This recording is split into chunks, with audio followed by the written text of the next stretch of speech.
Ha össze kellene hasonlítanom a törökországi és a magyarországi gyakorlati tapasztalatokat, akkor az lenne a legnagyobb különbség, hogy ugye a vendégösszetétel, hogy milyen vendégek mennek ki a törökországi részre, és ide milyen vendégek érkeznek. Ugye itt zömmel közép-európai népek szoktak idejönni, illetve ugye magyarok szoktak idejönni nyaralni, viszont Törökországban nagyon nemzetközi a közeg, oroszoktól kezdve briteken keresztül, ugye a törökök is járnak oda nyaralni, ugye ez mindenkinek pénztárca függő, hogy hova megy, de ami még különbözött ott kint és az itthoni rendszer között, az az ugye, hogy ez egy jóval nagyobb terület, és sokkal nagyobb a befogadó képesség, ezáltal sokkal több ember dolgozik ott, mint például itthon egy szállodában,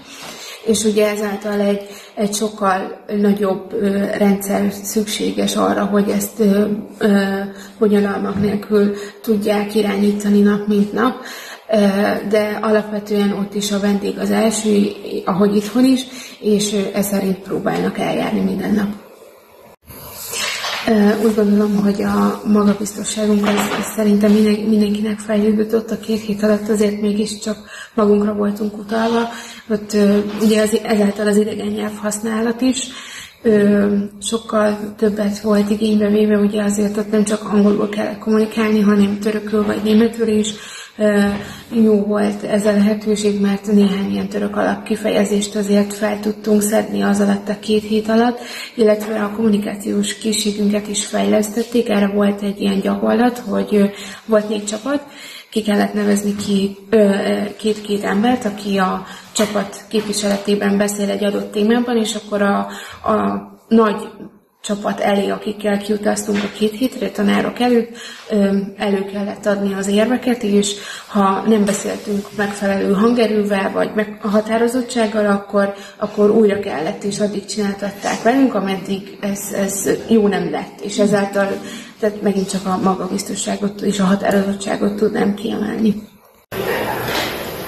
Tehát ez a tapasztalat, amit ott kint szereztünk, a munkavilágához való hozzáállásomat is megváltoztattam, mert eddig csak terveztem, hogy szeretnék külföldön dolgozni, de most már biztos is vagyok benne, hogy szeretnék külföldön dolgozni. Erre egyébként ott kint Törökországban lehetőséget is biztosítanak, mert jelezték felénk, hogy akik úgy gondolják, azokat szívesen látják nyári munkára, illetve hosszabb időre is, mert hogy mindig szükség van kint emberekre, és nagyon meg voltak elégedve a nyelvtudásunkkal, illetve azzal, hogy a munkához hozzáálltunk, úgyhogy úgy gondolom, hogy ez a mi részünkre is, és az ő részükre is egy pozitív 2 hetes időszak volt.